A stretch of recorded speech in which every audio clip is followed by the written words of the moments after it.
Disclaimer, I'm using locks as a long-term protective style to grow out my hair.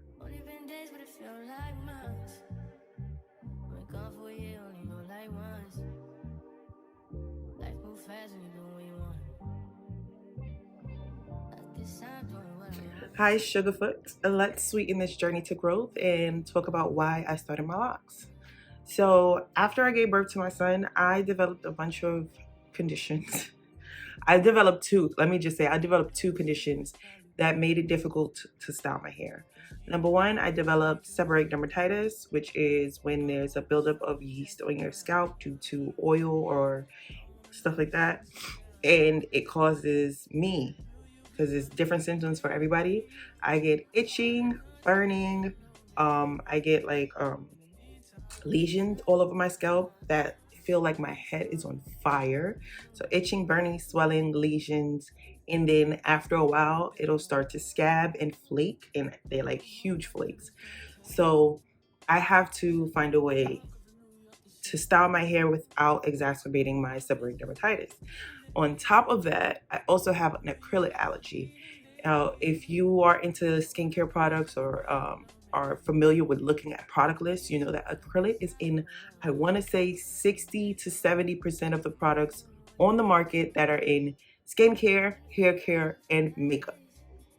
It's in moisturizers, it's in sunscreens, it's in styling gels. Any synthetic hair is made out of acrylic. It's like a firming, stabilizing plastic. It's in everything. So I have to read the ingredients on everything before I can use it. So this limits the type of styles I can do. I'm so used to changing my hair once a week, doing crazy different styles, especially with synthetic hair. I love me some long braids or locks, but I can't do that anymore. I guess I could use human hair, but that would involve me braiding my hair, which are usually tight braids, and my seborrheic dermatitis does not like that. Another thing is with my seborrheic dermatitis, I have to wash my hair at least once a week.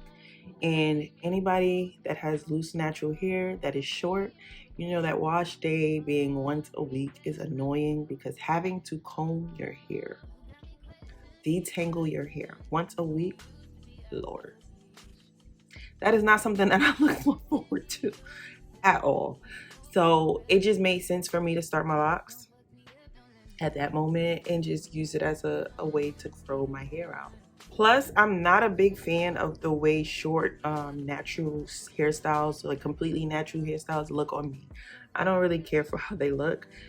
So I just went with the next best thing, which is locks. Is something that I know how to do, it's something that I know how to take care of, and I feel like my scalp is much better for it. Plus, at the time, I wasn't sure of what products I can use on my hair without inflaming my scalp.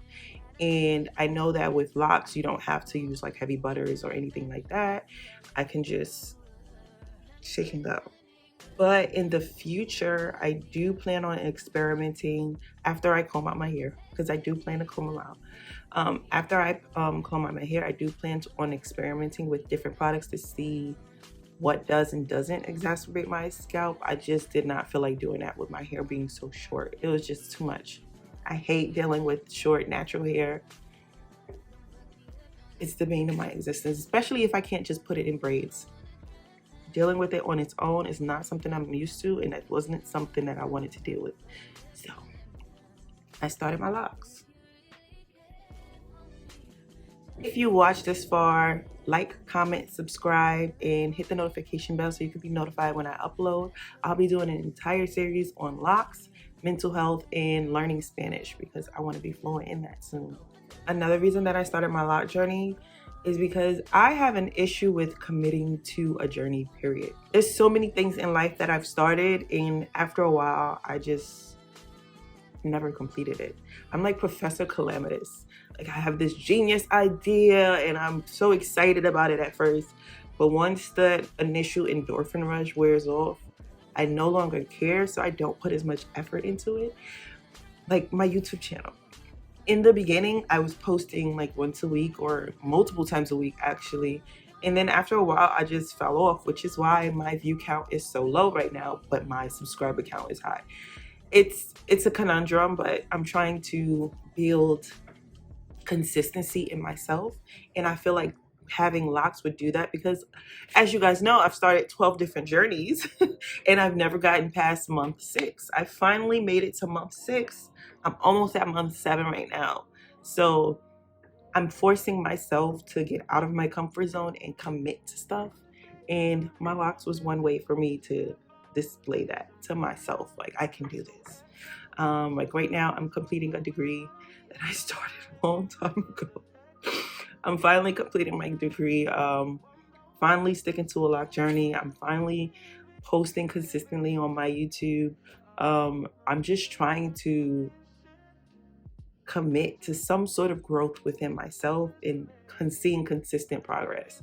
So my locks was one of those things that I wanted to commit to. Whether that be just for a year or two, didn't matter to me as long as I did it. Like I did it. I made it to an anniversary at least. And I did. I made it to 6 months. So right now I'm looking at staying locked for at least 2 years. Give or take 2 years. I want my hair to be at least at my shoulders before I comb them out. And I think that's going to take like another 2 years to get there. So we'll see. I'm trying to commit to changes that take longer than a week to see results. And it is very difficult. But